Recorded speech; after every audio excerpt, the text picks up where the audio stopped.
11 वर्षीय बच्ची अपनी माँ के पास जाती है और माँ के पास जाकर कहती है कि माँ, मेरा मन कर रहा है कि मैं किसी पुरुष के साथ कुछ ऐसा करूं जिससे मुझे संतुष्टि मिले। मैं किसी पुरुष के साथ इस तरह से रहना चाहती हूँ जैसे कोई पति पत्नी रहते हैं।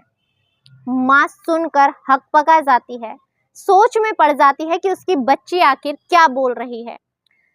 लड़की बोलती है कि माँ, मैं सही कह रही हूँ, मैं चाहती हूँ कि कोई मर्द मुझे छुए, मेरे हाथ पैरों को छुए, मुझे टच करे, मुझे गले लगाए और वो सब कुछ करे जो एक पति अपनी पत्नी के साथ करता है। माँ सोचने लगती है कि 11 वर्षीय बच्ची आखिर ऐसा कैसे कह रही है, लेकिन लड़की अपनी बात पर अड़ी हुई है। लड़की यही बार बार बोले जा रही है कि माँ, मुझे समझने की कोशिश करो। ऐसा लग रहा है कि मेरे अंदर से ये सारी चीज़ें निकल निकल कर बाहर आ रही हैं और अगर मेरे साथ ऐसा नहीं हुआ तो मैं कहीं मर ना जाऊं। मुझे किसी भी तरह से सिर्फ और सिर्फ एक मर्द की ज़रूरत है। मुझे कुछ भी करो, कैसे भी करो, मुझे किसी मर्द के पास जाना है। माँ घबरा जाती है, घबरा कर उससे पूछने की कोशिश करती है और पूछने के बाद जो बात सामने आती है उससे सुनकर सबके पैरों तले जमीन खिसक जाती है। आप भी अगर ये घटना सुनेंगे तो सुनकर हैरान हो जाएंगे, परेशान हो जाएंगे कि एक लड़की के साथ ऐसा कैसे हो सकता है कि 11 वर्षीय लड़की मर्दों की मांग कर रही है और वो भी जाकर अपनी माँ से खुद कह रही है कि मुझे कोई ना कोई मर्द चाहिए, मुझे मर्द की ज़रूरत है और मैं उसके साथ ऐसे रहना चाहती हूँ जैसे एक पति और पत्नी रहते हैं। लेकिन जब ये बात सबके सामने आती है तो लोगों की आंखों से आंसू नहीं रुकते। लोग सोच में पड़ जाते हैं कि क्या कोई इंसान इंसानियत छोड़कर हैवानियत भी अपना सकता है क्या। नमस्कार, मैं ज्योति गौड़ और आज की जो सच्ची कहानी मैं आपको सुनाने जा रही हूँ, ये सच्ची कहानी है महाराष्ट्र की एक जगह लगती है मुंबई। मुंबई की कोर्ट में एक फैसला चल रहा है जिसमें एक व्यक्ति को फांसी की सजा सुना दी गई है। लेकिन अब ये व्यक्ति बार बार कोर्ट में अपील कर रहा है कि मेरी सज़ा माफ़ कर दी जाए और उसकी सज़ा उम्र कैद में बदल दी गई है। और अभी भी वो बार बार मांग कर रहा है कि उसकी गलती इतनी भी बड़ी नहीं है जिसकी वजह से उसे फांसी और दोबारा से उम्र कैद में उसकी सज़ा को बदल दिया गया है। लेकिन जो कोर्ट है वो उस याचिका ठुकराता चला जाता है और सिर्फ उसकी पत्नी को जमानत दी जाती है। उसे कहा जाता है कि तुमने जो दरिंदगी की है, तुमने जो गुनाह किया है, उसके बाद तुम्हें माफ़ करना और तुम्हें जमानत देकर यहाँ से बाहर निकालने का मतलब है किसी और मासूम की ज़िंदगी को बर्बाद कर देना। तुम्हारी पत्नी दोषी थी लेकिन उसका दोष इतना बड़ा नहीं था, इस वजह से उसे जमानत दे दी गई, लेकिन तुम्हें जमानत नहीं मिलेगी। दरअसल जो जज साहब हैं उनके सामने 27 पेजों की एक कहानी लिखी हुई है। उस कहानी में जो कुछ लिखा हुआ है उसे पढ़ने के बाद शायद ही कोई व्यक्ति होगा जो उस व्यक्ति को छोड़ने के बारे में सोच सकता है। दरअसल होता कुछ ऐसा है कि एक घर है, उसमें एक परिवार रहता है जिसमें एक पिता, एक माँ और उनकी 8 वर्षीय बच्ची रहा करती थी। पिता कार्य से अक्सर बाहर रहा करते थे, कभी दुबई में, कहीं कहाँ पर, यानी रोजगार के सिलसिले में वो अक्सर बाहर ही रहा करते थे और घर में सिर्फ माँ और बेटी रहा करते थे। जो घर था उसके आसपास 1-2 घर ही थे, बाकी कोई इतनी आबादी नहीं थी। बच्ची 8 वर्षीय थी, माँ भी थोड़ी बहुत मेहनत मजदूरी किया करती थी। अब माँ मेहनत मजदूरी के लिए चली जाया करती थी और 8 वर्षीय बच्ची स्कूल चली जाया करती थी। अब जब वो स्कूल से आती थी तो उसके पास बहुत सारा समय होता था अकेले घर में रहने के लिए, इसीलिए वो बाहर खेलने लग जाया करती थी, खेलती रहती थी। तो अड़ोस में पड़ोस में एक दो ही घर थे, ज़्यादा घर नहीं थे। उन्हीं में से एक व्यक्ति था। वो व्यक्ति उसे खेलते हुए देखा करता था और खेलते हुए देखने के बाद उसकी नीयत उस बच्ची को लेकर खराब होने लगती है। अब वो व्यक्ति उस बच्ची के पास आता है, उससे कहता है कि आप मेरे साथ खेलोगी। उसके साथ खेल खेल में उसे जगह जगह से छूना शुरू कर देता है। उसे जगह जगह से वो छुआ करता था। लड़की को बेशक अच्छा नहीं लगता था, लेकिन वो विरोध भी नहीं कर पाती थी। बच्ची को गलत तरीके से छूता था, उसे परेशान करता था और काफ़ी लंबे टाइम तक उसके साथ बैठा रहता था, क्योंकि उसकी माँ को आने में बहुत समय होता था। और ऐसे ही चलता रहता है। बच्ची को वो डराता है कि अगर तुमने ये बात किसी से कही तो तुम्हें तो मारूंगा ही, तुम्हारी माँ को भी मार दूंगा।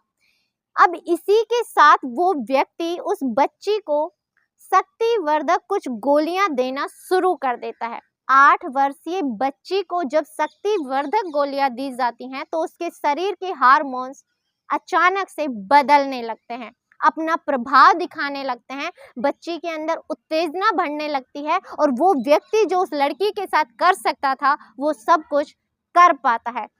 लड़की विरोध भी नहीं कर पाती, उसे असहनीय पीड़ा होती है, उसे दर्द होता है, उससे दुख भी होता है, लेकिन उस समय जब उसके ऊपर गोलियों का असर होता है तब तक वो अपने आपे में नहीं हुआ करती थी।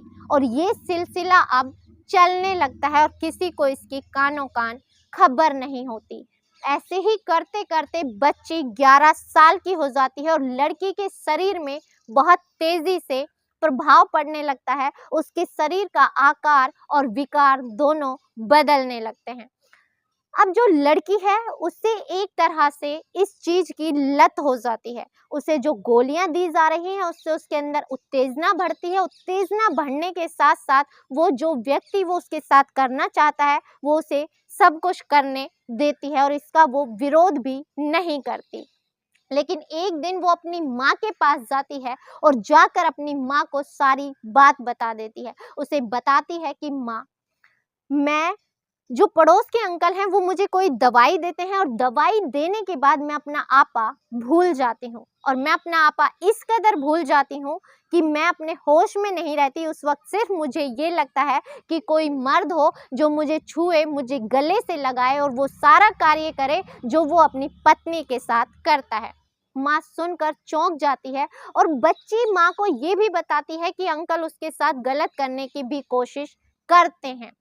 लेकिन माँ कहती है कि बेटा, तुम्हारे पिताजी यहाँ रहते नहीं हैं, हम दोनों यहाँ अकेले रहते हैं। वो एक दबंग टाइप का व्यक्ति है, कुछ ना कुछ हमारे साथ गलत कर देगा, इसलिए इस बात को यहीं पर भूल जाओ। माँ ये कहकर बात को टाल देती है। अब जो लड़की है उसके साथ ये चीज़ें होती रहती हैं और एक तरह से उस लड़की को सेक्स की बीमारी हो जाती है, जिसे हाइपर सेक्सुअलिटी भी कहा जाता है, जिसे हिंदी में कहा जाए तो बाध्यकारी यौन व्यवहार या यौन व्यसन के नाम से भी जाना जाता है। लड़की के जो हार्मोन्स हैं वो बड़ी तेजी से विकसित होने लगते हैं और उसके अंदर ये बीमारी आ जाती है, उसे एक तरह से सेक्स की लत हो जाती है। और एक दिन वो उस व्यक्ति को, यानी जो वो अब अंकल हैं यानी जो पड़ोसी है, वो उसके पास ना भी आए तो लड़की उसके पास दौड़ी हुई चली जाती है और जबरदस्ती कहती है कि वो सब कुछ मेरे साथ करो जो तुम मेरे साथ करते हो।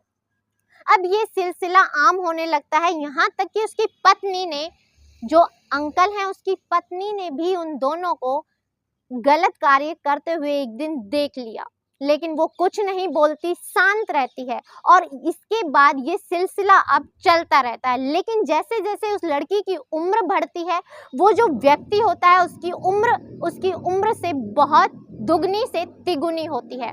वो उसकी जो इच्छा शक्ति है वो पूरी नहीं कर पाता। इस वजह से लड़की अपना दिमागी संतुलन खोने लगती है और दिमागी संतुलन खोने के बाद अब उससे ये इच्छा होती है कि कोई और मर्द हो जो उसकी इस इच्छा शक्ति को पूरा कर सके। इसी के साथ ही जब वो लड़की 16 से 17 वर्षीय रही होगी, वो एक लड़के के साथ भागकर चली जाती है। अब जब वो घर से भाग जाती है तो माँ अपने पति को बताती है। पति घर आते हैं और घर आकर थाने में शिकायत दर्ज कराई जाती है और जब थाने में शिकायत दर्ज कराई जाती है तो पूछा जाता है तो बताया जाता है कि पता नहीं अचानक से बच्ची कहाँ गायब हो गई। और जैसा कि बच्ची अभी नाबालिग थी, तो पुलिस भी अपनी तत्परता से, पूरी निष्ठता से उसे ढूंढने में लग जाती है।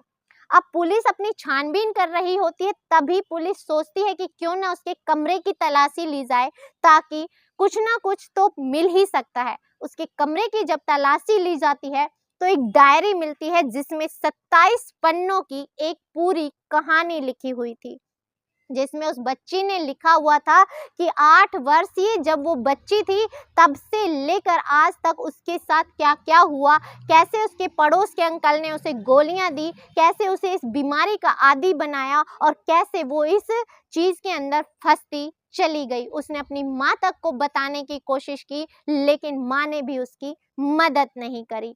अब तुरंत से उस व्यक्ति को उठाया जाता है और उठा करके हिरासत में ले लिया जाता है। उससे पूछताछ की जाती है, तो वो अपना गुनाह कबूल कर लेता है। साथ ही साथ उसकी पत्नी को भी गिरफ्तार कर लिया जाता है। इसके बाद बड़ी मशक्कत के बाद लड़की को भी ढूंढ लिया जाता है और लड़की की जब मेडिकल जांच कराई जाती है, तो उसमें वाकई में पता चलता है कि उसे हाइपर सेक्सुअलिटी की बीमारी हो चुकी थी। और ये सारी बीमारी देने वाला कोई और नहीं, वही पड़ोस का अंकल था, जिसने एक 8 वर्षीय मासूम बच्ची को, जो शायद कुछ जानती ही नहीं थी, अपनी हवस पूरी करने के लिए उसे शक्तिवर्धक गोलियां दी, उसके अंदर हार्मोन्स की ये सारी उत्पीड़नाएं बढ़ाई और उस लड़की ने जितनी असहनीय पीड़ा से जब वो जूझी और जूझकर जैसे जैसे वो बड़ी होती गई, उसके अंदर ये लत बढ़ती चली गई। जैसे लोगों को सिगरेट का नशा होता है, किसी को शराब का नशा होता है, ऐसे ही ये भी एक बीमारी होती है जिसमें पूरी तरह से व्यक्ति सेक्स का आदी हो चुका होता है और वो बच्ची इसी चीज़ों से जूझती रहती है। और जब उसे लगता है कि ये व्यक्ति अब उसकी पूर्ति नहीं कर सकता, तो वो एक गांव के लड़के के साथ भाग जाती है और अंत में इसे हिरासत में ले लिया जाता है और उसके खिलाफ सख्त कार्रवाई की जाती है और जज साहब इसकी जमानत तक देने से मना कर देते हैं। उनका कहना था कि ऐसे व्यक्ति को अगर खुला छोड़ दिया गया, तो उसने अभी एक मासूम की ज़िंदगी बर्बाद की है, बाद में पता नहीं ये कितने लोगों की ज़िंदगी और तबाह कर देगा।